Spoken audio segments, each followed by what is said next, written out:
pessoal, hoje eu vou ensinar a fazer essa caixinha de porta-lápis.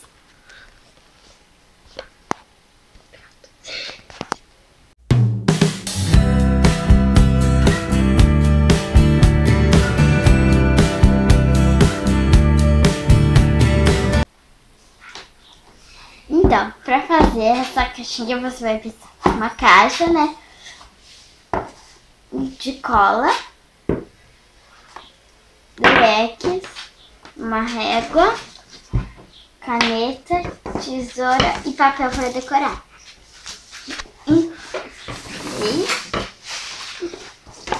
Então, para começar, você vai marcar o meio, eu já marquei 2 centímetros pro lado. Então, depois que você marcou, você vai fazer meio que um triângulo em V.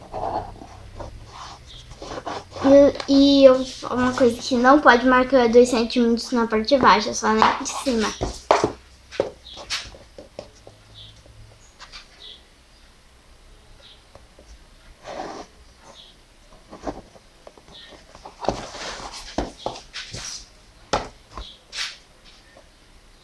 Então, você vai...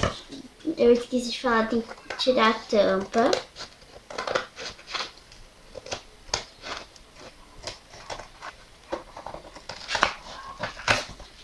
Pronto.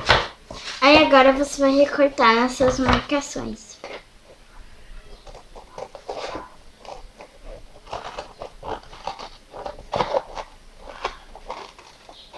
Como é que te raspar embaixo? Então, depois você vai cortar, vai estar assim. Você dobra, ó, tá assim, né? E vai passar cola aqui, né, antes. E passar bastante cola pra grudar e não sair. Isso tá bom. Pega o espelho.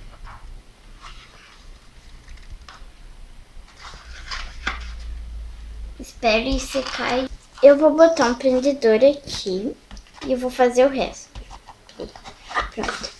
Agora você vai pegar, a tampa vai ser do mesmo tamanho. Pode pedir ajuda, eu vou pedir pra minha irmã.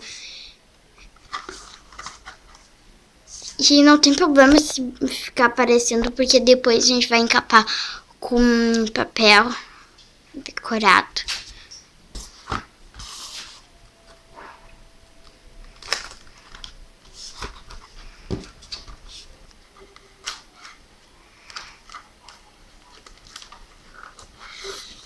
Assim eu pedi pra minha irmã colar. Agora eu acho que já grudou, será? Grudou. Agora você vai pegar o papel que você quer decorar e vai grudando. Então foi assim que ficou. Eu capei e botei umas coisinhas assim dentro. Opa, voou. Ficou assim. Exatamente, vou fazer com uma caixa de sapato. Que daí dá pra você botar livro, o que você quiser. Então, pessoal, foi esse vídeo. Espero que vocês tenham gostado. E tchau, até o próximo vídeo. Ai, não se esqueça de se inscrever no canal, por favor. Tchau.